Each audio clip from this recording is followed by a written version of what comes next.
Assalamualaikum warahmatullahi wabarakatuh. Waalaikumsalam. Bismillah, alhamdulillah, wassalatu wassalamu ala rasulillah wa ala alihi wa sahbihi wa mawalah. Wa la hawla wa la quwata illa billah. Rabbi shrah li sadri wa yassir li amri wahlul 'uqdatam min lisani yafqahu qawli. Subhanaka la ilma lana illa ma 'allamtana innaka antal alimul hakim. Alhamdulillah, yang saya hormati orang tua kita semua,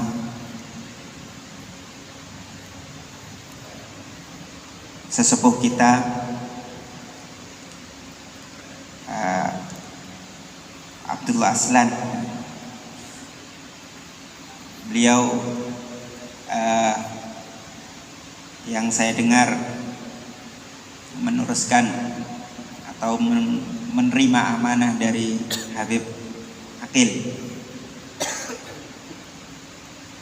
Alhamdulillah, saya dengar ini majelis dari 61 ya.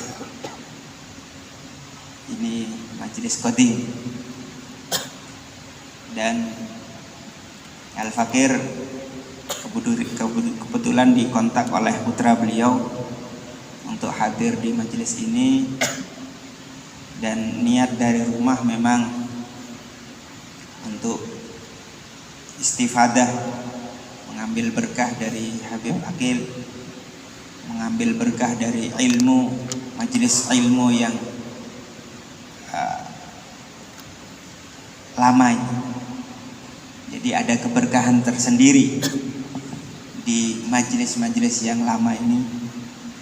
Semoga Al-Fakir khususnya dan jamaah sekalian bisa mendapatkan ilmu yang manfaat dan barokah, bisa menjadi bekal kita semua di dunia sampai ke akhirat.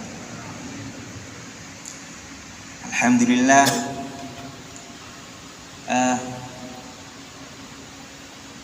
Al-Fakir tadi, Masya Allah, di Jember ini banyak ulama ya. Banyak ulama yang alhamdulillah ngajar dari Tanggul, dari mana-mana banyak. Habaibnya juga banyak yang alim. Kebetulan Al-Fakir tadi juga mampir ke salah satu ulama yang masih muda. Beliau Habib Muhammad Amin dari Balung, dari Balung. Alhamdulillah Al-Fakir duduk mulai habis asar tadi sampai setelah sholat isya. Beliau lanjut sholat lagi karena sepertinya beliau punya waktu yang sangat ketat untuk ibadahnya, untuk auratnya, untuk mutalaahnya, untuk kitabnya, untuk ilmunya. Masya Allah, alhamdulillah.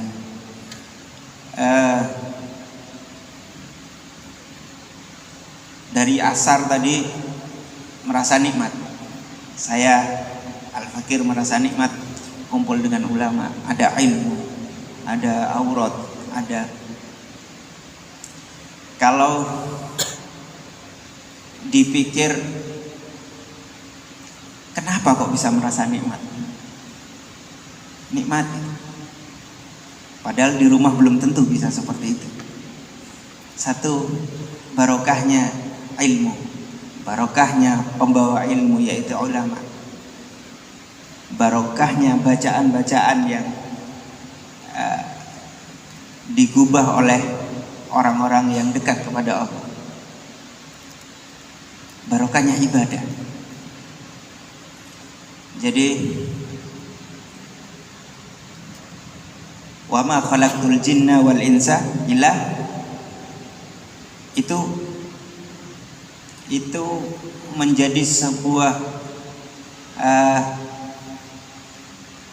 dasar kita, yaitu kalau bahasa sekarang mungkin misi manusia itu, misi yang diberikan oleh Khalik itu. Kita di dunia ini untuk ibadah. Jadi kalau ada sebuah barang yang mana benda itu memang dibuatnya untuk sesuatu itu. Gelas dibuat untuk minum, maka memang yang pas untuk minum, bukan untuk ngecor bangunan gitu ya. Gelas nggak nikmat, tapi ketika memang itu dibuat memang untuknya, itu akan jadi nikmat. Mungkin di antara kita semua ada yang pernah pergi haji ataupun umroh, yang di sini di rumah sibuk dengan dunianya, sibuk dengan bekerja, sibuk dengan keluarga, sibuk dengan tetangga, sibuk dengan relasi, macam-macam. Semua bergulat tentang dunia. Tapi ketika pergi umroh ataupun haji, di sana hanya jamaah, ibadah, baca Quran, isinya hanya ibadah. Dan yang saya tahu rata-rata semuanya itu merasa nikmat di sana. Kenapa? Karena memang itu ibadah. Di rumah kok tidak seperti itu? Ya karena tidak dibiasakan seperti itu. Karena tidak dibiasakan seperti itu. Para hadirin, para jamaah majelis ilmu, ada namanya Majelis Al-Attas, Masya Allah. Semoga dapat berkah beliau-beliau. Majelis Al-Attas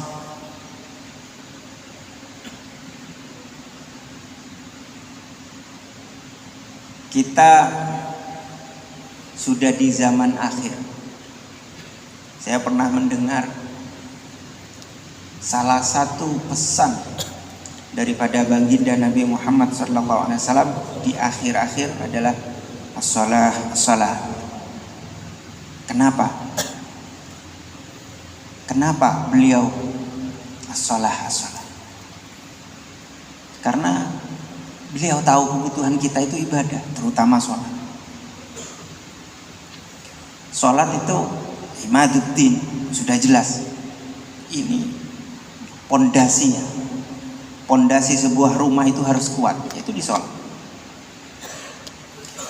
Karena di zaman akhir ini sholat itu sudah mulai ditinggalkan, bahkan sudah ditinggalkan oleh sebagian orang. Makanya butuh majelis-majelis seperti ini agar supaya apa yang sudah dibangun oleh orang tua kita, apa yang dibangun oleh ulama-ulama kita, apa yang diajarkan oleh ulama-ulama kita, apa yang diwarisi oleh Nabi kepada ulama-ulama kita, itu tetap bisa terlestarikan.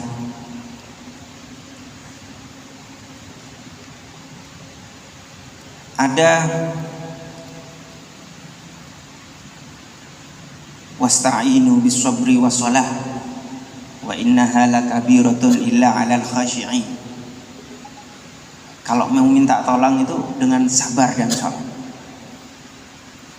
Karena sabar itu ada sabar terhadap musibah, sabar terhadap ibadah, sabar terhadap lari daripada larangan-larangannya.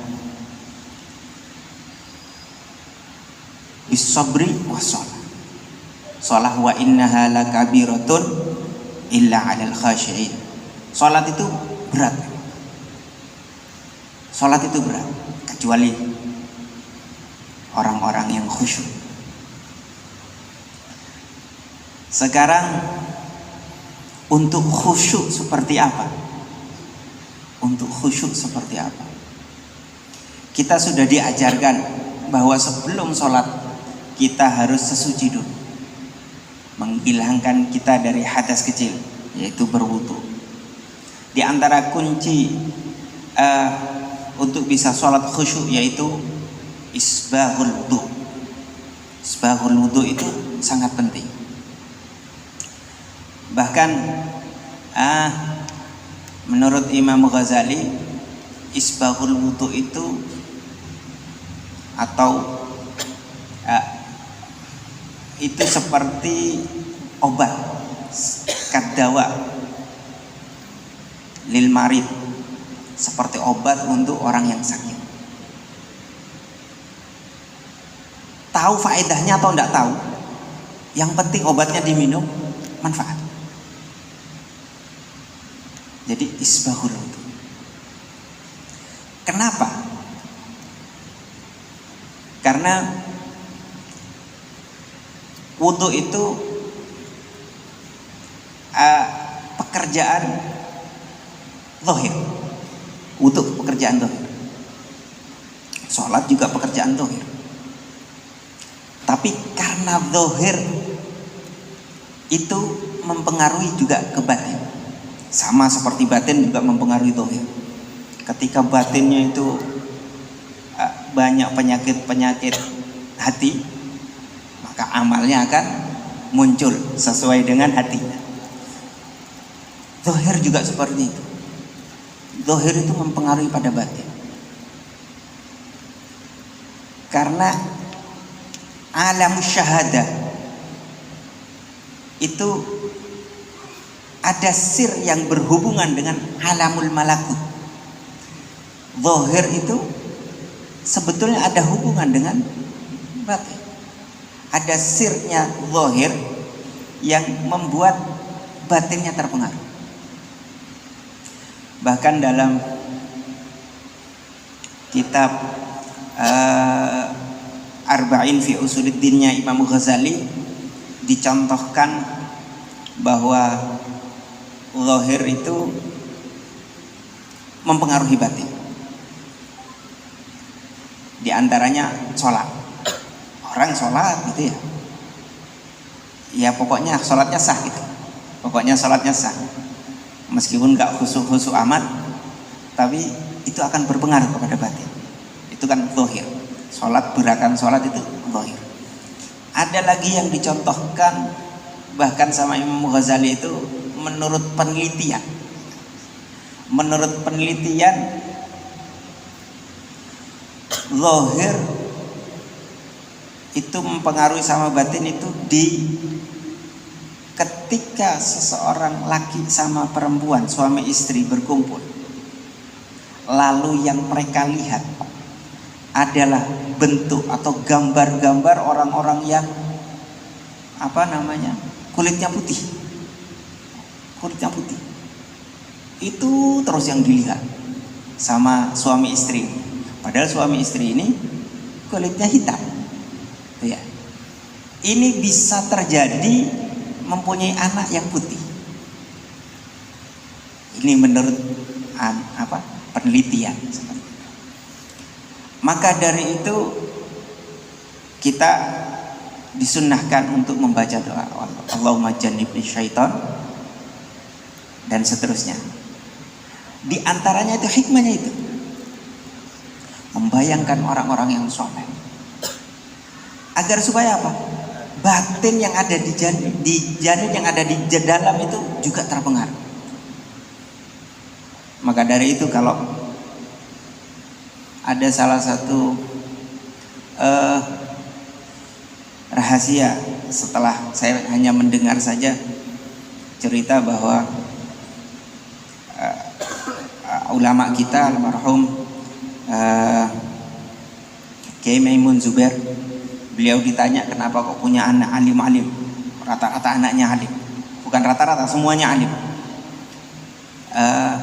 Ternyata beliau itu ketika akad ingat Kanjeng Nabi, akad saja ingat Kanjeng Nabi. Maka juga ketika berkumpul juga yang diingat adalah orang-orang soleh, apalagi Kanjeng Nabi. Maka dari zahir berpengaruh kepada batin. Ini penting kita tahu dan mengusahakan bisa sholat yang bagus. Karena ini sholat itu beda sama yang lain. Yang lain mungkin dilakukan, tidak dilakukan. Tapi kalau sholat ini tiap hari kita lakukan. Dan isbaghul wudu salah satunya ya. ada tohar di situ. Di dalam wudu itu ada tohar. Syarat sholat ada tohar. Toharatul thawb, toharatul badan. Toharatul thawb itu kulit yang terluar. Toharatul badan itu kulit yang paling dekat. Tapi ada yang lebih penting lagi, toharatul qalbi. Toharatul qalbi. Toharatul qalbi itu al-lubab, yang paling inti. Maka untuk bisa sholat khusyuk, selain suci bajunya, suci badannya, suci tempatnya, suci airnya tidak gosok. Baju yang dibuat beli itu dari harta yang suci, semuanya disucikan. Setelah itu hatinya juga disucikan. Kalau memang belum suci, dilakukan, insya Allah lama-lama akan jadi suci. Jadi amal itu seperti amal khair, amal ibadah itu seperti obat untuk orang yang sakit. Dilakukan semaksimal mungkin, sesuai mungkin tata caranya, sesuai dengan dosis yang diberikan oleh dokter mungkin, insya Allah akan bisa sembuh.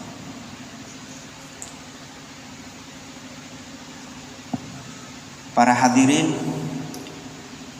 di zaman akhir ini kita perlu tahu bahwa khususnya bagi laki-laki itu ada tanggungan-tanggungan yang perlu diperhatikan. Di antaranya tanggungan keluarga. Qu anfusakum wa ahlikum. Nah, itu misi kita. Selain diri kita juga perlu selamat, kalau kita punya keluarga juga harus kita selamatkan. Sepertinya di majelis ilmu ini sering tentang sholat, tata cara. Alhamdulillah, istrinya diajak ke sini, keluarganya diajak ke sini. Kalau memang tidak bisa untuk mengajari sendiri, butuh. Karena banyak orang-orang di luaran sana itu wudu asal wudu, tapi lipstiknya masih tidak bisa masuk air gitu ya. Kalau tidak bisa masuk air tidak sah. Jangankan sholat 2 rakaat, sholat 1000 rakaat kalau wudunya tidak sah, tidak sah. Tidak makbulah. Maka dari itu qu anfusakum wa ahlikum naro. Kita sebagai laki-laki itu harus waspada dengan afatun nikah. Jadi kalau kita sudah nikah itu harus hati-hati dengan afatun nikah. Dalam Ihya Ulumuddin, Imam Ghazali menerangkan ada 3 afatun nikah yang perlu diwaspadai. Yang pertama itu malnya harus halal. Mencari rizki yang halal ini bahayanya paling besar. Bahayanya paling besar. Afatun nikah yang pertama itu ma'isyah yang tidak halal. Karena ini efeknya sampai di akhirat, itu menjadi tanggungan kita. Apalagi kalau bisa dimakan oleh orang keluarga kita, sholatnya tidak akan betul, amalnya tidak akan betul, berani melakukan keharaman, berani terjerumus dalam dosa, susah untuk taubatnya, banyak rentetan-rentetan dari mal yang haram. Dan yang kedua, hukuk, ada hak-hak seorang istri, ada hak-hak anak. Di situ itu harus kita penuhi. Di antaranya hak-hak istri yaitu mendidiknya, sabar terhadap terhadap sifat buruknya. Itu di antaranya. Kita harus mendidik. Jangan sampai nanti kita sudah bisa selamat di akhirat nanti, Tapi masih ada tuntutan karena dari keluarga kita merasa kita tidak dididik untuk agama. Ini afat, memang bahaya sekali. Maka dari itu didik, paling enggak itu bagaimana caranya wudu, bagaimana caranya mandi besar, bagaimana caranya sholat. Ini seperti remeh, tapi memang kadang butuh praktek. Anak pondok saja kadang bagaimana caranya isbahul wudu itu tidak terbiasa, lupa, tidak terbiasa. Isbahul wudu itu sunnah-sunnahnya dikerjakan semua,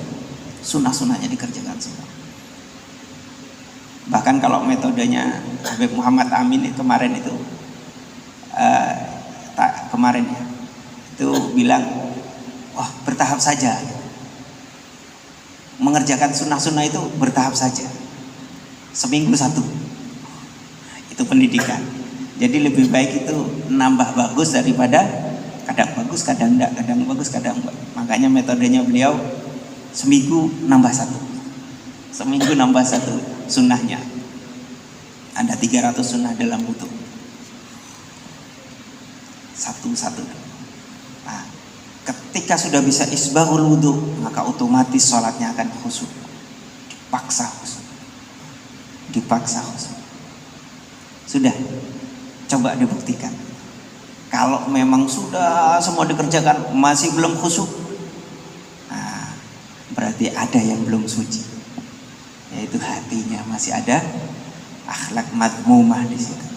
Maka itu perlu perbaikan. Kalau memang masih belum bisa, datang kepada para ulama, minta nasihat bagaimana membersihkan hati, bagaimana membersihkan dari hasud dan yang lain-lain. Tapi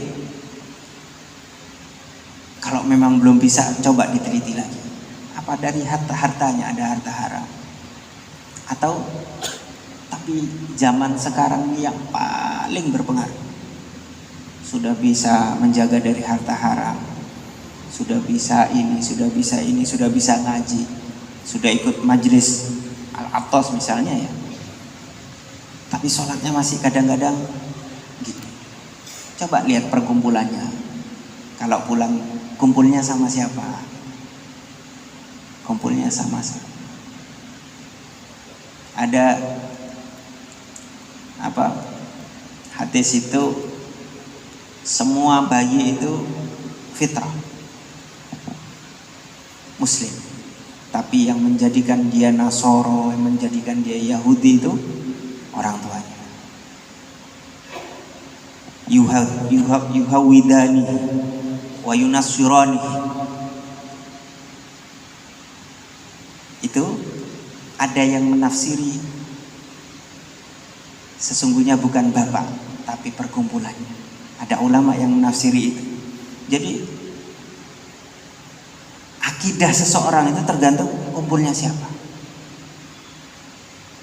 Mungkin bapaknya soleh, tapi tetangganya berteman dengan tetangga yang toleh, maka ikut toleh. Zaman sekarang ini hati-hati.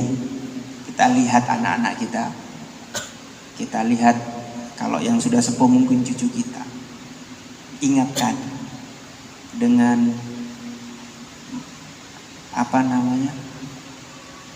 dengan rahmat. Kalau ada yang berbuat haram, ingatkan, sudah jangan berbuat haram. Jadi sebagaimana di badan kita, mukmin itu kajasadin wahid. Orang Islam itu seperti satu jasad utuh. Satu sakit, yang lain ikut sakit. Mata satu sakit, kepala ikut sakit. Gigi sakit, wah sebadan sakit. Kuping pun ikut sakit. Kajasadin wahid. Kenapa kok begitu? Ternyata di dalam dosa juga seperti itu. Jadi kalau mata berbuat dosa, maka seluruh badan terkena imbasnya. Apa yang disiksa hanya satu mata akan merasakan sakit seluruh jasadnya. Coba diingat-ingat, satu saja anggota badan kita ikut bermaksiat kepada Allah, yang akan dirugikan adalah anggota yang lain. Begitu juga seluruh makhluknya Allah. Satu ada yang bermaksiat, maka semuanya akan berpengaruh. Mungkin tidak terasa. Maka dari itu ketika ada yang bermaksiat, ingatkan dengan baik. Itu menjadi tanggungan kita. Itu menjadi tanggungan kita. Bukan hanya manusia yang soleh yang tahu, tapi alam ini, makhluk-makhluknya Allah sama-sama melaknat orang-orang yang bermaksiat karena kajasatin wahid.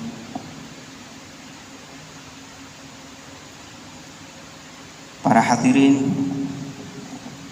mohon maaf kalau agak lompat-lompat, tidak berurutan.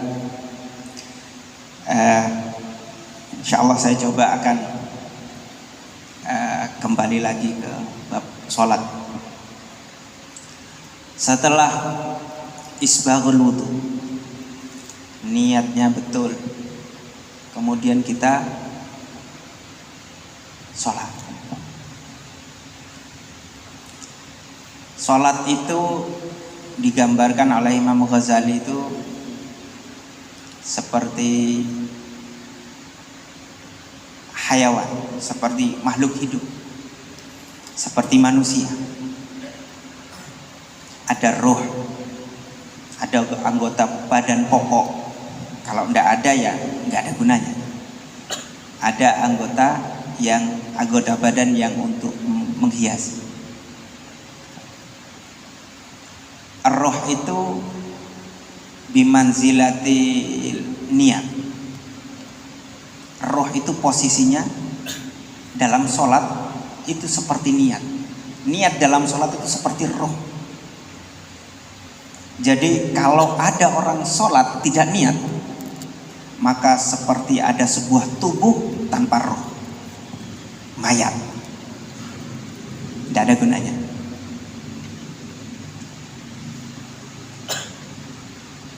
Terus rukun-rukun itu anggota yang pokok, kepala, ya, kepala, tangan.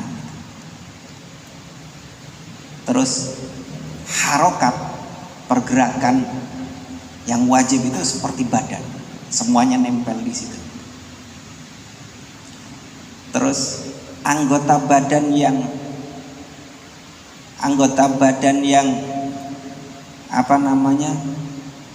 yang tidak pokok, seperti alis, jari-jari, itu seperti apatnya sholat, seperti apatnya sholat.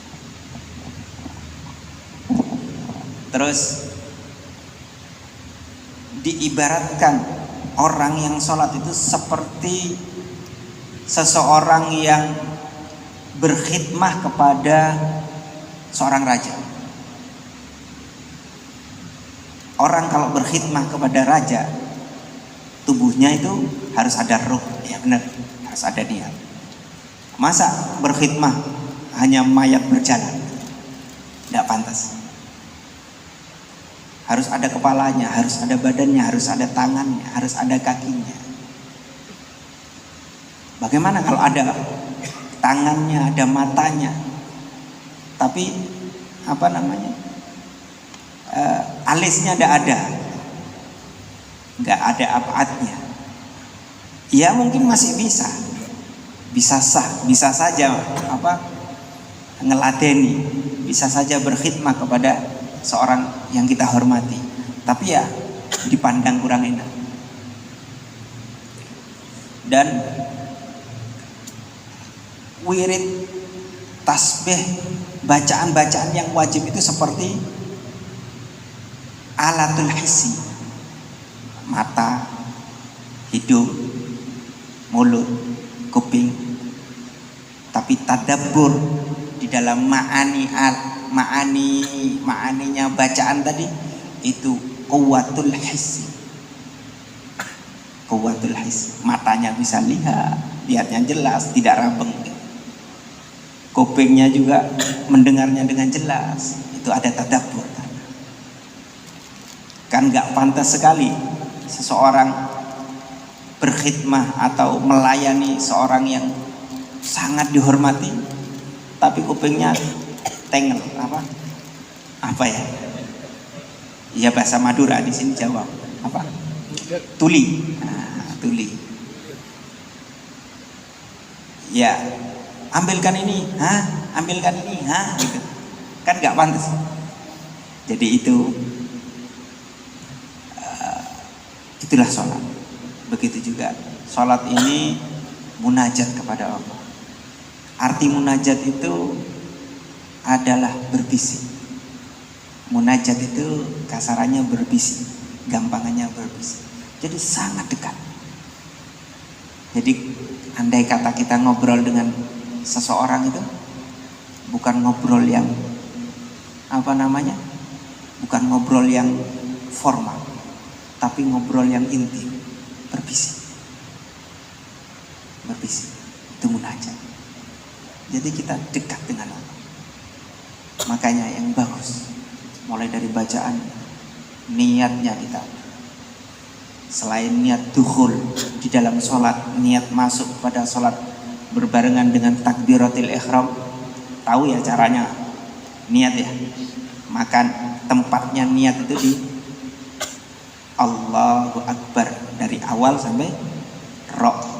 Ini tempatnya niat. Ini ada yang was-was di sini ya? Tidak ada ya? Insya Allah tidak ada. Ya alhamdulillah, dilewati saja kalau tidak ada. Kalau yang ada, cari itu biasanya anak pondok yang was-was. Biasanya anak pondok, dan insya Allah ahlus sunnah wal jamaah yang was. Selain itu kayaknya tidak ada yang was-was. Karena ulama itu ada yang sangat mencela was-was, tapi juga ada yang memuji was-was. Karena was-was itu tidak akan ada di hati yang tidak iman kepada Allah, hati yang tidak khasyah. Jadi karena hatinya bagus, maka setan masuknya dari situ.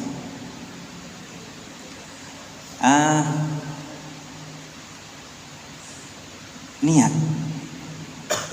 maka berdirinya juga diniatkan untuk menghadap, menghormati Allah. Mulai dari bacaan iftitah, saya pernah diajari dulu sama guru saya. Dalam iftitah itu inni wajjahtu wajhiya, inni wajjahtu wajhiya lillazi fataras samawati wal ardh. Inni wajjahtu wajhiya, saya menghadap Allah.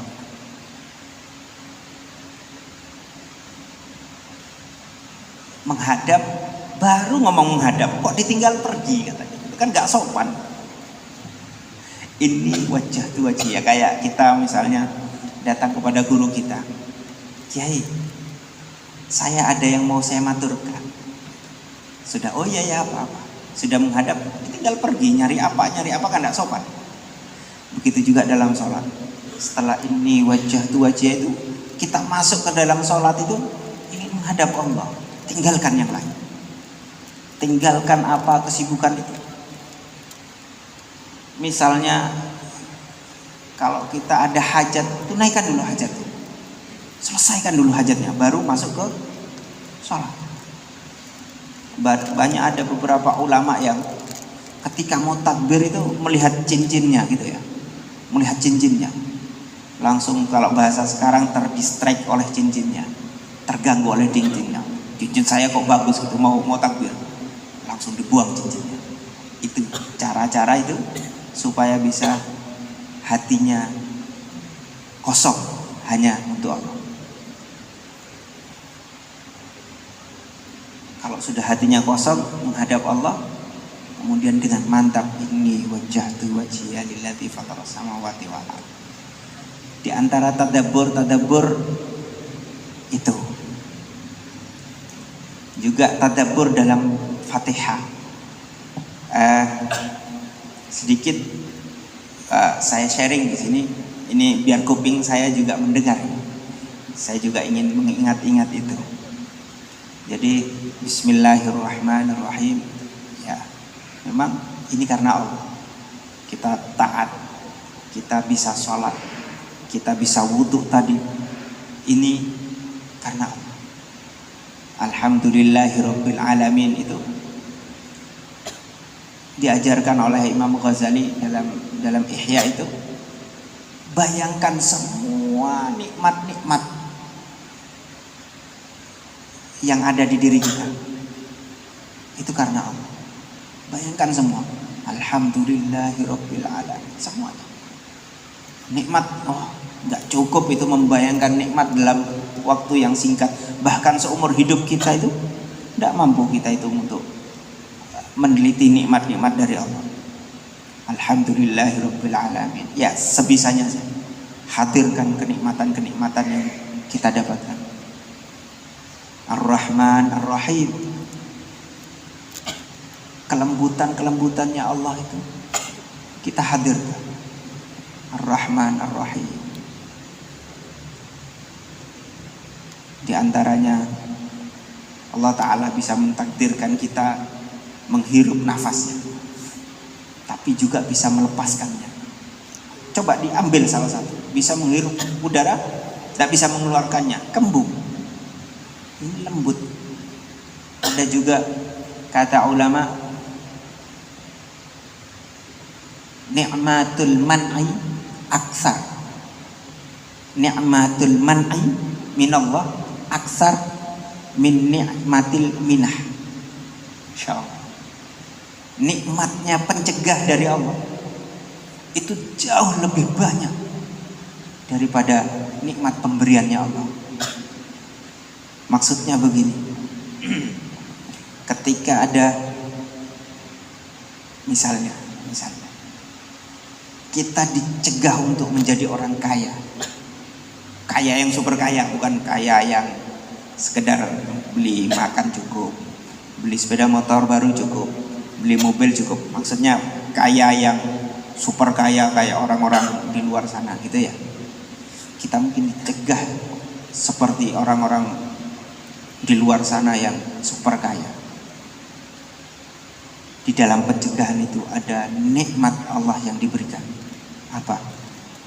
Kita tidak sibuk memikirkan dunia. Mungkin kalau kita diberi uang 1 triliun ya, tidak bisa tidur kita. Malam mungkin tidurnya harus pakai minum obat tidur. Iya, banyak orang-orang kaya itu tidak bisa tidur, nggak bisa ke pasar. Bukan karena nggak punya uang, memang tidak bisa. Karena keadaannya. Itu salah satu nikmatul man'i dari Allah. Contoh saja. Dan itu aksar min ni'amil minah, daripada nikmatnya pemberian. Alhamdulillahirabbil alamin arrahmanir rahim maliki yaumiddin. Di sini kata Imam Ghazali, ketika maliki yaumiddin, bayangkan keruwetan, ketakutan mencekapnya ketika besok di hari kiamat di mahsyar. Bayangkan, maliki yaumiddin, yang miliki itu semua hanya Allah. Yang raja di dunia hilang rajanya, yang punya kendaraan hilang miliknya, kepemilikan semuanya milik Allah. Bayangkan keruwetan itu. Maliki yaumiddin, hadirkan itu. Setelah itu dimintakan kepada Allah, iyyaka na'budu wa iyyaka nasta'in. Mendekat kepada Allah, iyyaka na'budu wa iyyaka nasta'in. Hanya kepada Allah, semuanya tidak ada yang butuh kita mintai. Iyyaka na'budu wa iyyaka nasta'in, hanya kepada Allah. Setelah menghadirkan, sudah selesai itu semua, dari sampai iyyaka na'budu wa iyyaka nasta'in, mintakan yang paling penting. Mintakan yang paling penting untuk kita. Apa? Ihdinas siratal mustaqim. Kenapa kok paling penting? Kenapa kok paling penting? Karena percuma apa yang kita peroleh di dunia ini sekarang ini, kalau ternyata ujung-ujungnya kita tidak di jalan yang diridhoi oleh Allah. Naudzubillah min dzalik. Itu yang paling penting. Selamat, bahasa gampangnya itu selamat. Ihdinas siratal mustaqim, siratal ladzina an'amta 'alaihim ghairil maghdubi 'alaihim waladdallin. Mungkin itu, maaf kalau agak lama, dan hanya ini yang bisa saya sampaikan. Kurang lebihnya mohon maaf. Hadza minni. Ihdinas siratal mustaqim. Assalamualaikum warahmatullahi wabarakatuh.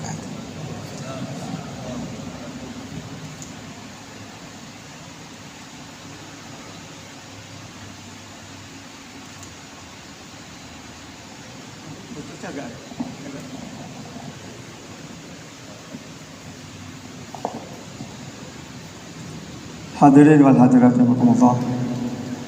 Demikian tadi ulasan yang begitu mengarahkan kita untuk memperbaiki zahir dan batin kita, utamanya dari sisi wudu. Sebelum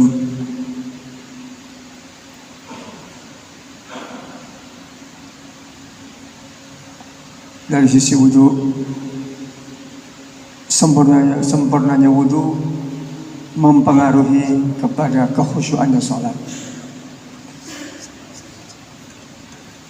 dan sempurnanya gerakan sholat, khusyuknya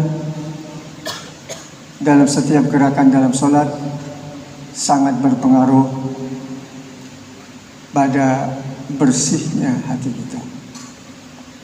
Sebagaimana yang pernah kami sampaikan pada beberapa pengajian yang lalu, duduknya kita dengan orang yang soleh sangat berpengaruh dengan hati kita,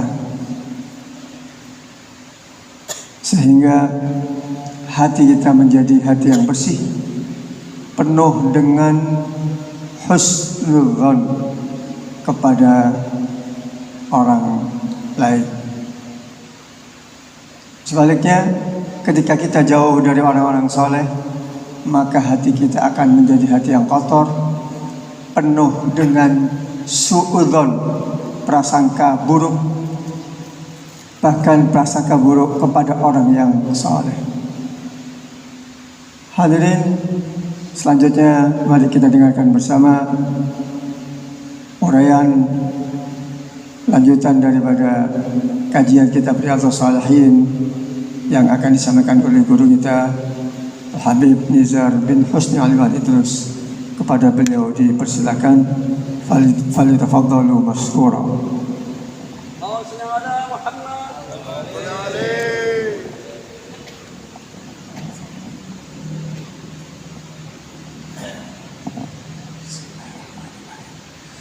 Assalamualaikum warahmatullahi wabarakatuh.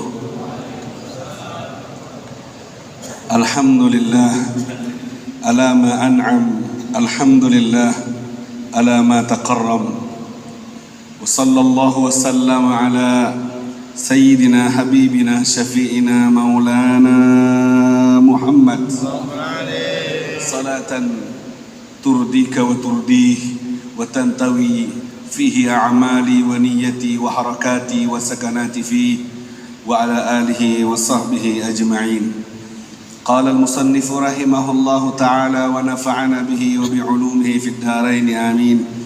إلى أن قال عنه قال قال النبي صلى الله عليه وسلم عرضت علي أعمال أمتي حسنها وسيئها فوجدت في محاسن أعمالها الأذى يماط عن الطريق ووجدت في مساوئ أعمالها النخاعة تكون في المسجد لا تدفن رواه مسلم صدق رسول الله صلى الله عليه وسلم.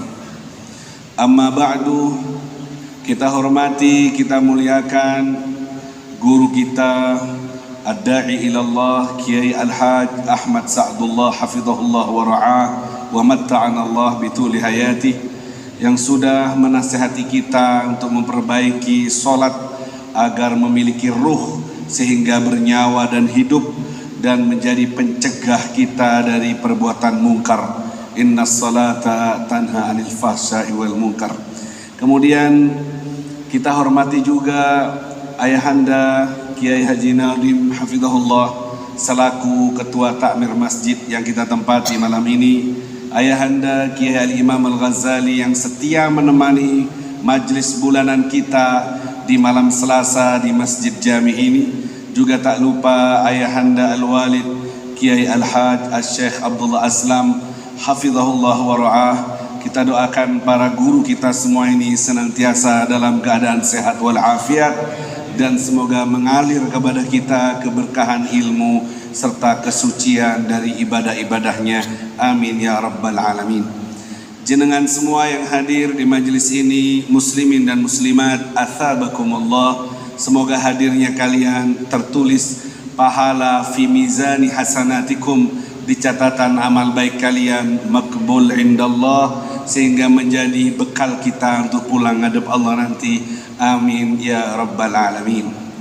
Tanpa niat untuk menggurui cangkolang abtina sataja guru, apalagi ada Kiai Ahmad Sa'dullah, tapi hanya ingin menutupi, ingin menjaga keistiqomahan Al-Faqir dalam mengajar majelis bulanan di sini.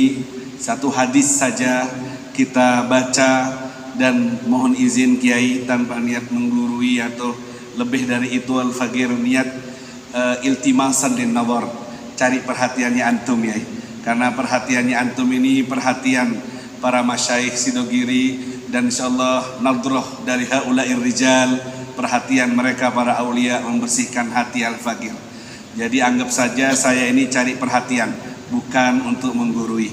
Ya, mudah-mudahan perhatian beliau nanti membawa doa untuk Al-Faqir dan untuk majelis ini, sehingga benar-benar menggembirakan hati baginda Rasulullah sallallahu alaihi wasallam. Sebentar saja karena kita punya waktu, biasanya jam 10:15, maksimal 10:30 kita sudah selesai.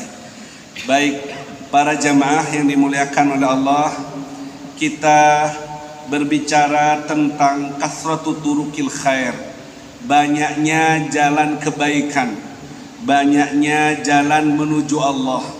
Ada yang berkata ka'ada di anfasil khalaik, jalan menuju Allah seperti banyaknya nafas makhluk, seperti banyaknya nafas makhluk. Siapa yang bisa menghitungnya?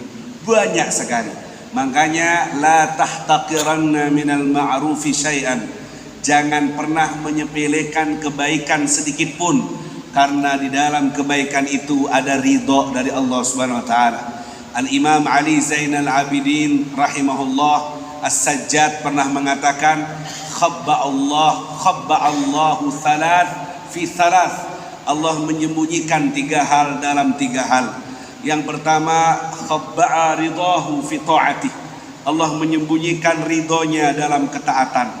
Pokoknya taat, kebaikan, ada ridho Allah, jangan disepelekan. Wa khabba'a sukhtahu fi ma'siyatih, dan Allah menyembunyikan murkanya dalam kemaksiatan. Kalau itu maksiat, ada dosa, ada murka Allah, jangan disepelekan. Wa khabba'a waliyahu fi khalqih, dan Allah menyembunyikan walinya, kekasihnya di tengah-tengah makhluknya. Makanya kita tidak tahu rahasia Allah. Mungkin orang yang ada di sampingmu adalah waliyun min awliyaillah. Makanya banyak sekali jalan menuju kebaikan. Baik, ibadallah, hadis tetap dari Abi Dzar seperti hadis yang bulan lalu, bahwa Nabi sallallahu alaihi wasallam bersabda, "Uridat alayya a'malu ummati hasanuha wa sayyi'uha."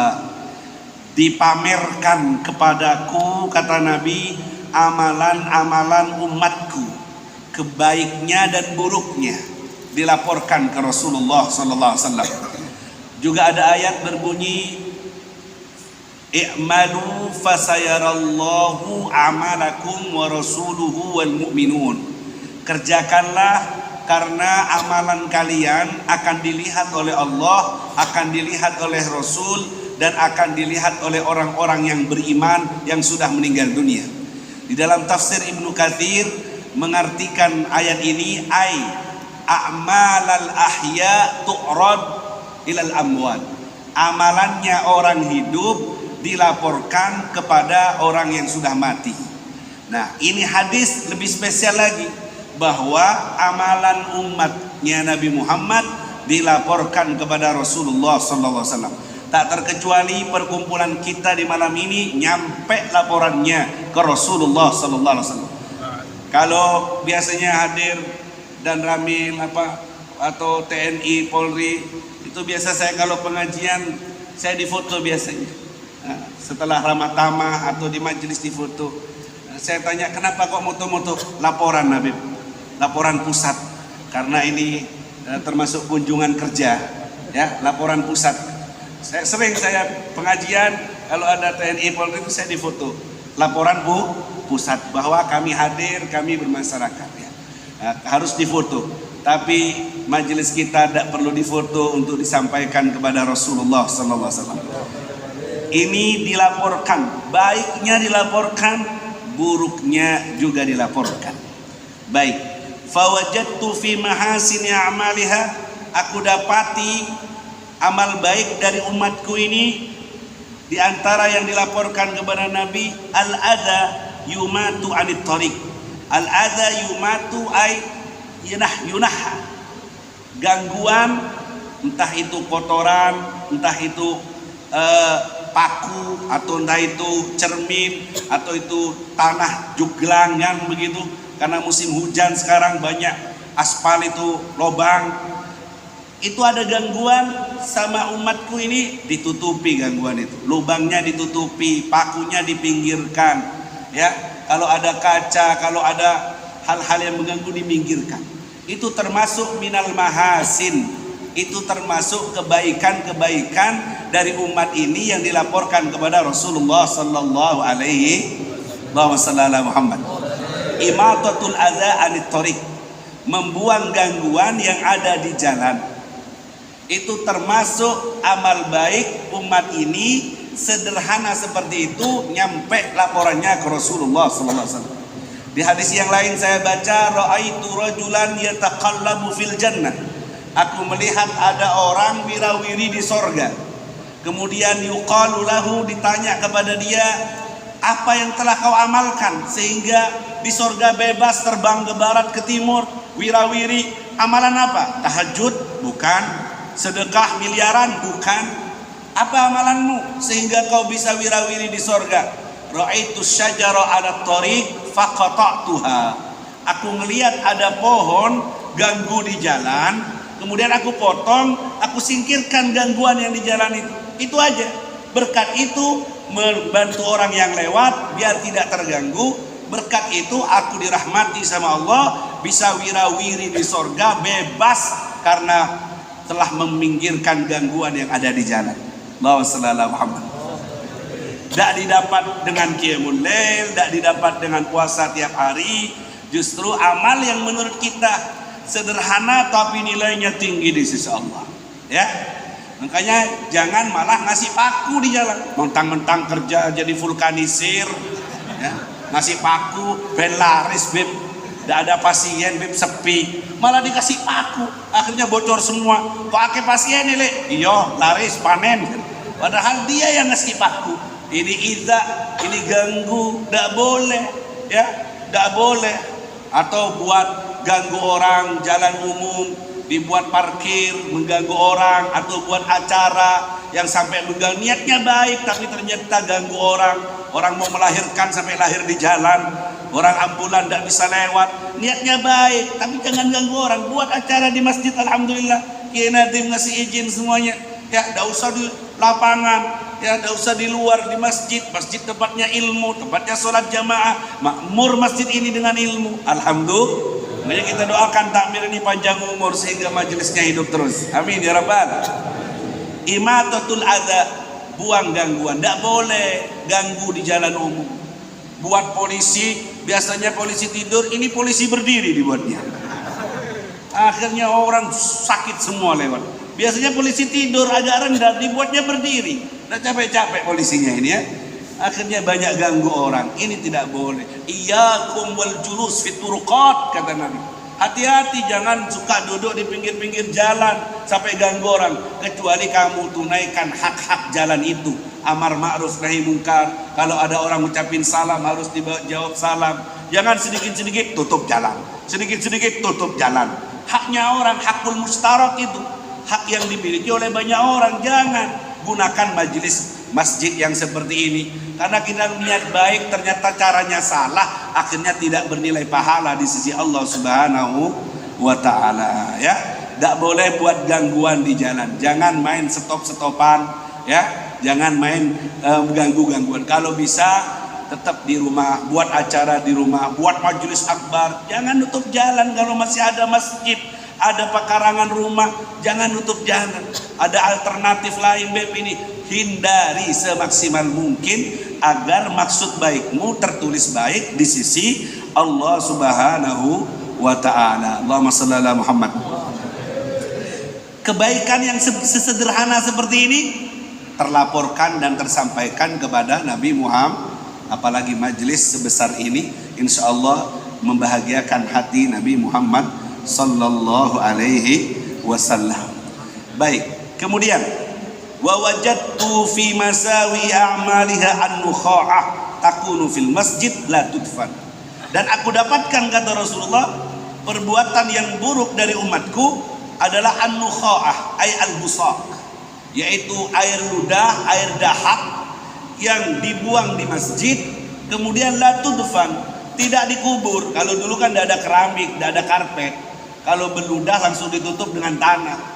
Artinya dia meludah di masjid, ngotori masjid, kemudian tidak dibuang kotorannya. Itu termasuk masawi, termasuk amal buruk yang nyampe dan membuat sedih Rasulullah sallallahu alaihi wasallam.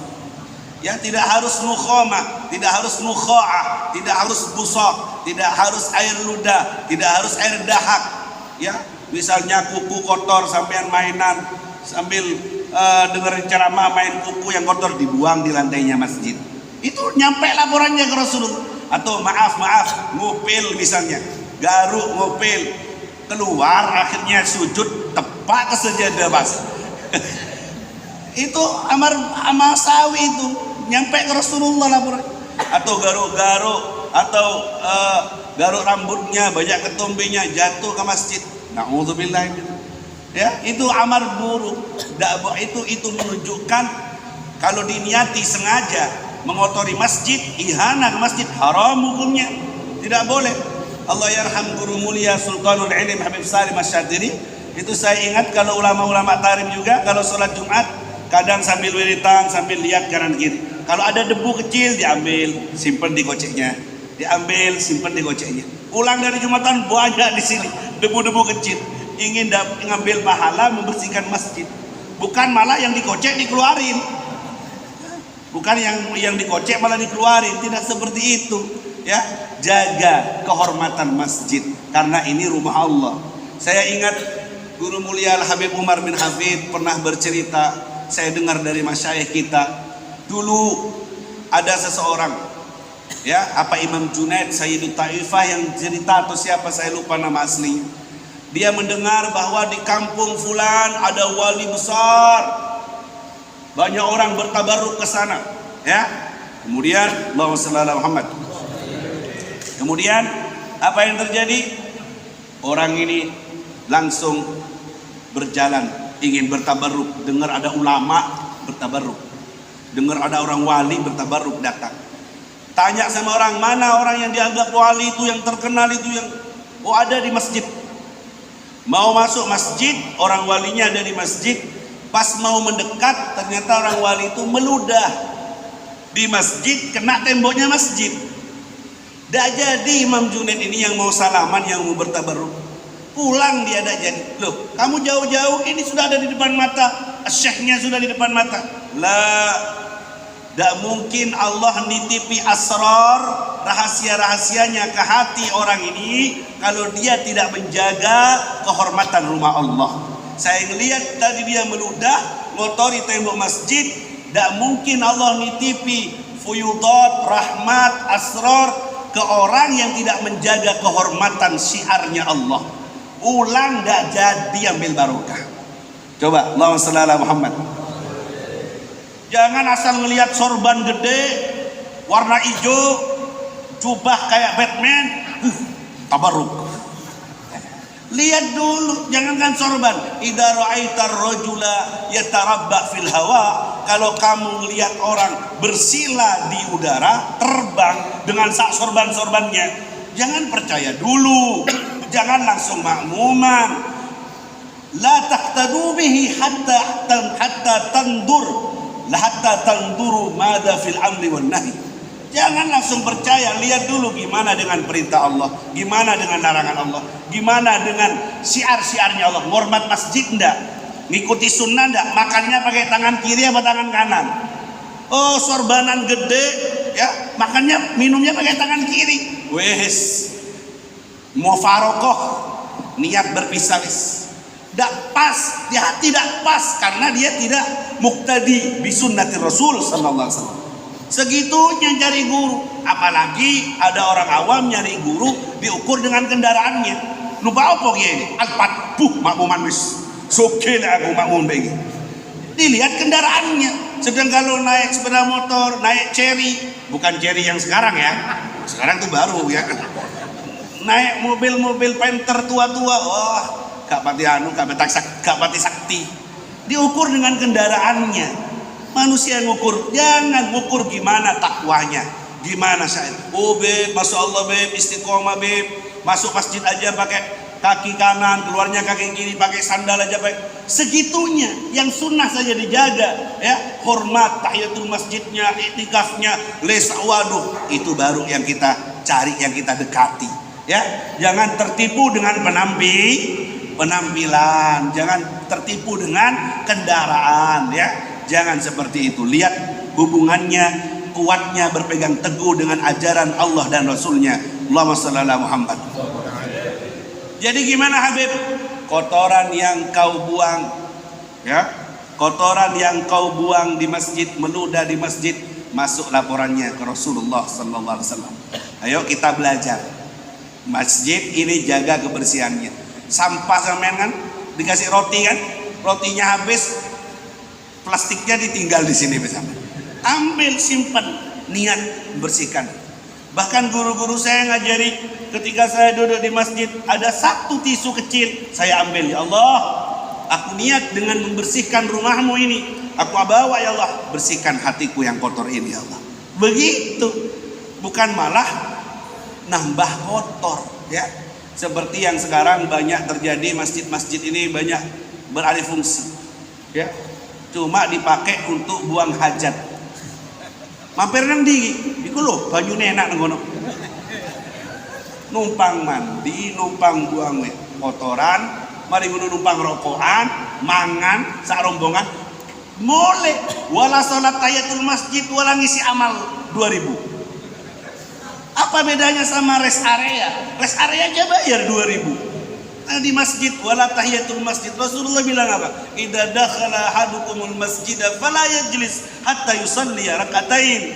Kalau kamu masuk masjid jangan duduk dulu kecuali kamu sholat 2 rakaat tahiyatul masjid, penghormatan untuk masjid. Kalau kamu tidak mampu, kata Imam Ghazali dalam Bidayah, sholat 2 rakaat bisa, baca baqiyatus sholihat, baca subhanallah walhamdulillah wala ilaha illallah wallahu akbar sebagai penutup dari 2 rakaat tahiyatul masjid itu. Seperti itu, ada tata keramanya, ada adabnya. Karena di sini markas turunnya rahmat Allah. Makanya ketika masuk, iftahli abwaaba rahmatik. Karena di sini rahmat Allah banyak. Buka pintu rahmatmu ya Allah. Di sini tempatnya. Ketika keluar, mau cari rezeki lagi, iftahli abwaaba fadlik. Buka pintu karuniamu ya Allah. Buka ya Allah. Mau kerja lagi ya Allah. Mau cari lagi ya Allah. Buka karuniamu ya Allah. Iftahli abwaaba fadlik. Karuniamu yang diminta. Makanya para jamaah yang dimuliakan oleh Allah, pelajaran dari hadis malam hari ini, ingat, setiap amal kita baik dan buruknya dilaporkan kepada Rasulullah sallallahu alaihi wasallam. Di dalam hadis Lataiful Ma'arif Ibnu Rajab Al-Hambali mendatangkan hadis ini, Rasulullah bersabda, la tusawwidu wajhi yaumal qiyamah. Jangan kalian hitamkan wajahku di hari kiamat. Dengan apa? Dengan amal buruk kalian, dengan maksiat kalian. Karena itu membuat malu Rasulullah sallallahu alaihi wasallam. Rasulullah benar-benar bela-belain kita, nyelamatin kita, narik-narik kita. Ternyata kita bikin malu karena perbuatan amal buruk dan maksiat yang semuanya dilaporkan kepada Rasulullah SAW. Ayo, sekecil apapun, kau meludah di masjid nyampe, apalagi zina, maksiat mata dan semacamnya, itu semua membuat. Nah, kalau kafir Quraisy melempari Nabi dengan kotoran unta, kalau umat akhir zaman melempari Nabi dengan maksiat-maksiat mata yang tiap malam dilihat di TikToknya, di IG-nya, scroll ini, scroll itu. Matanya dikotori sebelum tidur dengan melihat wajah orang fasik, orang kafir. Akhirnya mimpinya pun mimpi orang fasik dan orang kafir. An-nadharu ilal fasik bi'aini ta'zim. Mandang orang fasik dengan pandangan mengagungkan, menghormati, mengagungkan, kagum, mengidolakan, kagum, mengidolakan. Satu kali pandangan, yuqassil qalb arba'ina yauman, bisa mengeraskan hati 40 hari. Gimana kalau tiap malam mengagung-agungkan, mengidola-idolakan orang kafir dan fasik ya? Gimana mata yang penuh dengan yang seperti ini? Memenuhi dengan pandangan haram, akan dipenuhi nanti dengan api neraka Allah Subhanahu wa taala ya. Ayo berikan laporan yang terbaik, kita niati membahagiakan hati Rasulullah sallallahu alaihi wasallam. Dan yang paling membahagiakan hati Rasulullah, bersatunya para pewaris Rasulullah sallallahu alaihi wasallam. Bersatu antara habib, antara kiai, ahli ilmu, rahim. Sama dengan rahim, satu rahim katanya di dalam riwayat. Saling bersaudara, saling menyapa, tidak terpecah belah ya. Umat juga begitu, persatuan umat ini itu yang paling membahagiakan hati Rasulullah sallallahu alaihi wasallam. Dan yang paling bikin Rasulullah sedih, kata Nabi, lastu akhsha alaikumul faqr. Aku tidak khawatir kalian fakir, aku tidak khawatir kalian tidak makan, aku tidak khawatir kalian kelaparan, walakin akhsha alaikum an tubsata lakumud dunya. Yang paling aku khawatirkan, takut dunia ini dibuka lebar-lebar pada kalian, fatatanafasuha, akhirnya kalian berlomba-lomba. Kalau sudah dunia yang dikejar, sikut kanan, sikut kiri, pecah, cari muka, cari pangkat, cari jabatan, sikut kanan, sikut kiri, tukaran, memecah belah dunia ini, memecah saudara, memecah hubungan antara tetangga, antara saudara. Itu yang ditakutkan oleh Rasulullah. Hubbud dunya ra'su kulli khati'ah, menjadi sumber dari permasalahan. Sumber permasalahan yang ada di dunia ini, barat timur, pecah, tukaran ini dan itu. Apa sumbernya? Cinta dunia. Yang ini ingin di depan, yang ini ingin viral, yang ini ingin pengikutnya, yang ini ingin jabatan.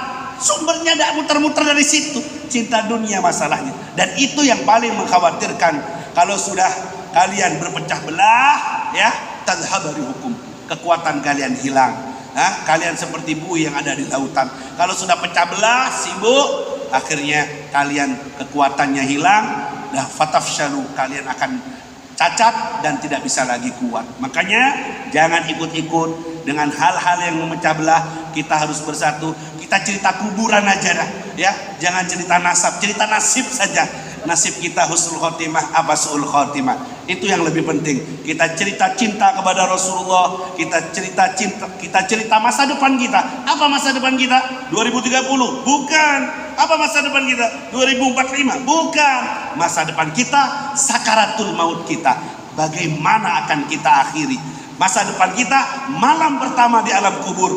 Gimana kita akan ngadepi? Masa depan kita dimulai dari sakaratul maut, kemudian kubur, kemudian mahsyar, kemudian sirat. Panjang sekali perjalanan itu yang perlu kita pikirkan. Mudah-mudahan berkat ilmu hadis, berkat yang disampaikan oleh kiai dari ilmu solat, berkat doa-doa para masyayikh yang hadir malam ini, yang menyaksikan acara ini, semoga husnul khatimah. Sekeluargaan, orang tuanya, keluarganya, anak-anaknya, semoga semuanya menjadi orang yang husnul khatimah. Tamamun ni'mah husnul khatimah.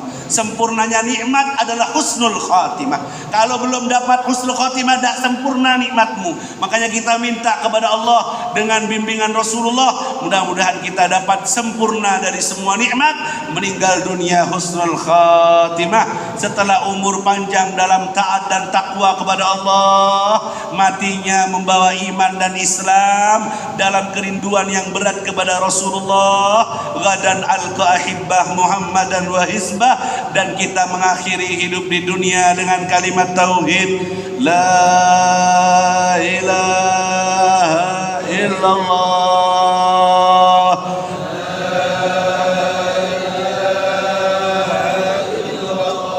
la ilaha illallah,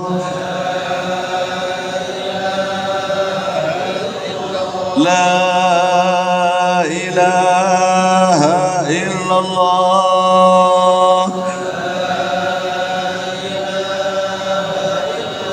Muhammadur Rasulullah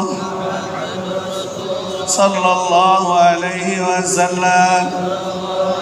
Subhanakallahumma wa bihamdika asyhadu an la ilaha illa anta astaghfiruka wa atubu ilaik wa atubu ilaik wa atubu ilaik. Al-Fatihah.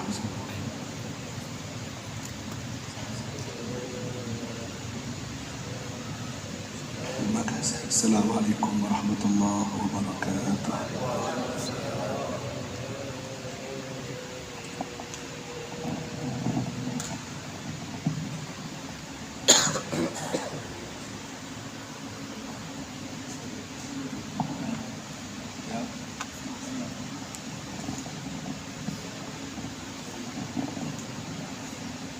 Assalamualaikum warahmatullahi wabarakatuh.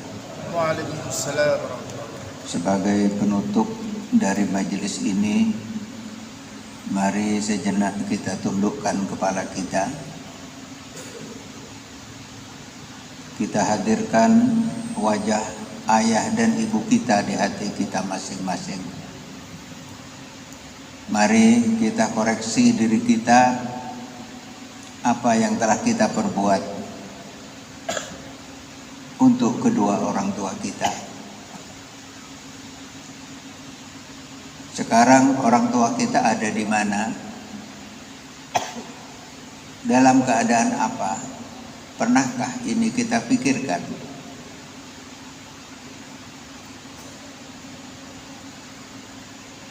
Yang sangat membahagiakan kedua orang tua kita yang sudah ada di alam barzakh sana, apabila anak-anaknya selalu menengadahkan tangannya, meneteskan air matanya, mohon belas kasih sayang Allah untuk ayah dan ibunya, memperbanyak membaca istighfar dengan harapan agar ayah dan ibunya diterima amal baiknya oleh Allah dan diampuni dosa-dosanya. Apakah ini sudah kita lakukan? Atau mungkin kita lupa karena kesibukan kita? Lalu kalau kita lupakan apa yang diharap oleh ayah dan ibu kita, apa artinya kita sebagai seorang anak yang dibesarkan oleh ayah dan ibu kita, ditimang-timang oleh ibu kita. Beliau mengandung selama 9 bulan dan mengasuh kita dalam keadaan kita bisa bayangkan ketika kita mempunyai anak kecil, bagaimana istri kita merawat anak-anak kita. Oleh karena itu, maka marilah kita jangan menjadi seorang anak yang melupakan begitu saja kedua orang tuanya karena sudah lama tiada. Sedangkan beliau berdua berada di alam penantian, berada di alam barzah, kuburnya sempit, gelap. Oleh karena itu, mari kita luangkan waktu kita setiap kita mengangkat tangan kita, mohon kepada Allah agar amal baik ayah dan ibu kita diterima oleh Allah. Kekurangan, kealpaan dan dosa ayah dan ibu kita semoga diampuni oleh Allah Subhanahu wa ta'ala. Kuburnya yang sempit, ya Allah, dengan besar kasih sayang-Mu, luaskanlah kubur ayah dan ibu kita. Kuburan yang gelap, kita perbanyak mohon kepada Allah agar kubur ayah dan ibu kita diterangi. Demikian juga agar ayah dan ibu kita di alam kubur sana diberikan kenikmatan oleh Allah, dijauhkan dari siksa kuburnya. Oleh karena itu, marilah dengan hati yang tulus kita sama-sama mengharap belas kasih sayang Allah untuk ayah dan ibu kita. Kita bacakan suratul Fatihah, semoga ayah dan ibu kita mendapat rahmah, maghfirah dan ridha dari Allah. Ala hadhihi niyah lahumul Fatihah.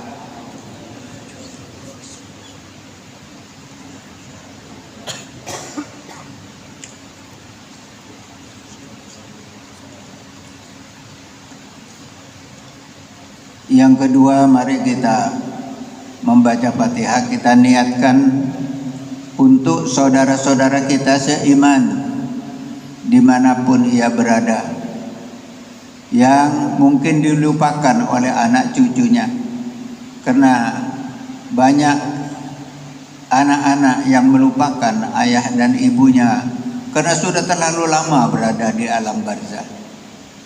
Mari kita berbagi, mereka juga saudara kita dan mengharap, maka harapan itu mari kita yang mengisinya. Lahumul Fatihah.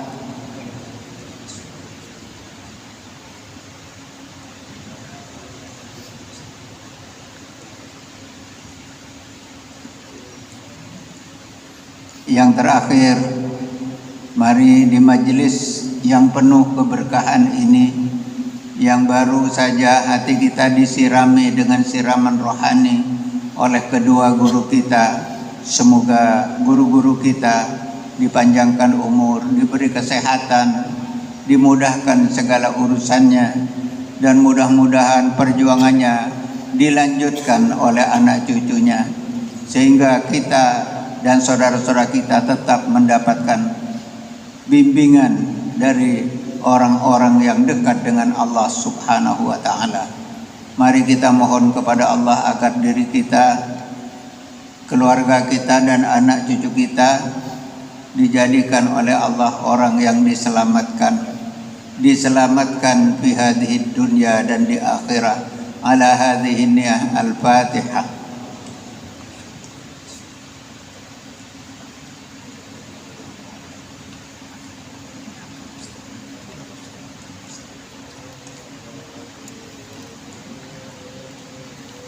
Mari apa hajat dari para bapak, para ibu dilahirkan di hatinya masing-masing.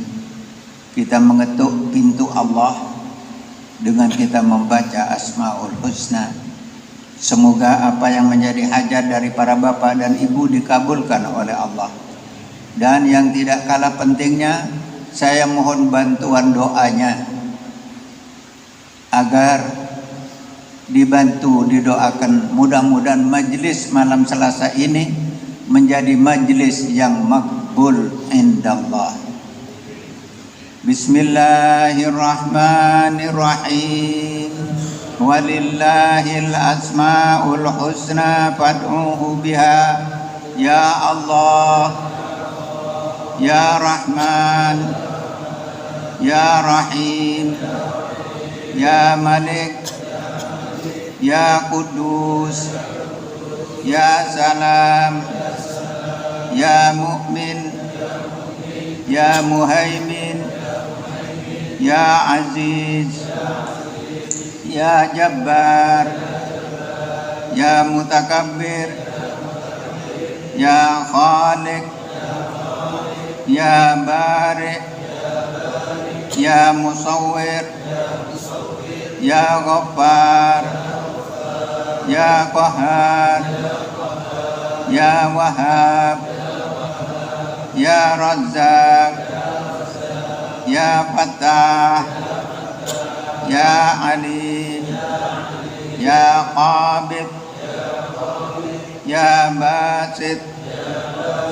Ya Khafid, Ya Rafi', Ya Mu'izzu, Ya Mudhillu, Ya Sami', Ya Basir, Ya Hakam, Ya Adlu, Ya Latif, Ya Khabir, Ya Halim, Ya Azim, Ya Ghafur, Ya Syakur, Ya Aliyu, Ya Kabir, Ya Hafid, Ya Muqit, Ya Hasib, Ya Jalil, Ya Karim, Ya Raqib, Ya Mujib, Ya Wasi', Ya Hakim, Ya Wadud, Ya Majid, Ya Ba'is, Ya Syahid, Ya Haqqu, Ya Wakil, Ya Qawiyu, Ya Matin, Ya Waliyu, Ya Hamid, Ya Muhsi, Ya Mubdi'u, Ya Mu'id, Ya Muhyi, Ya Mumit, Ya Hayyu, Ya Qayyum, Ya Wajid, Ya Majid, Ya Wahid, Ya Ahad, Ya Samad, Ya Qadir, Ya Muqtadir, Ya Muqaddim, Ya Muakhir, Ya Awal, Ya Akhir, Ya Zahir, Ya Batin, Ya Wali, Ya Muta'ali, Ya Barru, Ya Tawwab, Ya Muntaqimu, Ya Afu, Ya Ra'uf, Ya Malikal Mulki, Ya Dzal Jalali wal Ikram, Ya Muqsit, Ya Jami', Ya Ghaniyu, Ya Mughni, Ya Mani', Ya Dar, Ya Nafi', Ya Nur, Ya Hadi, Ya Badi', Ya Baqi, Ya Waris, Ya Rashid, Ya Sabur. Jalla Jalaluh Alladzi lam yalid wa lam yulad wa lam yakun lahu kufuwan ahad. Mudah-mudahan majelis malam Selasa ini selain ditunggu oleh orang-orang yang hidup, mudah-mudahan juga ditunggu dan diharapkan oleh para orang-orang yang sudah berada di alam barzakh sana. Kurang lebihnya mohon maaf. Wassalamualaikum warahmatullahi wabarakatuh.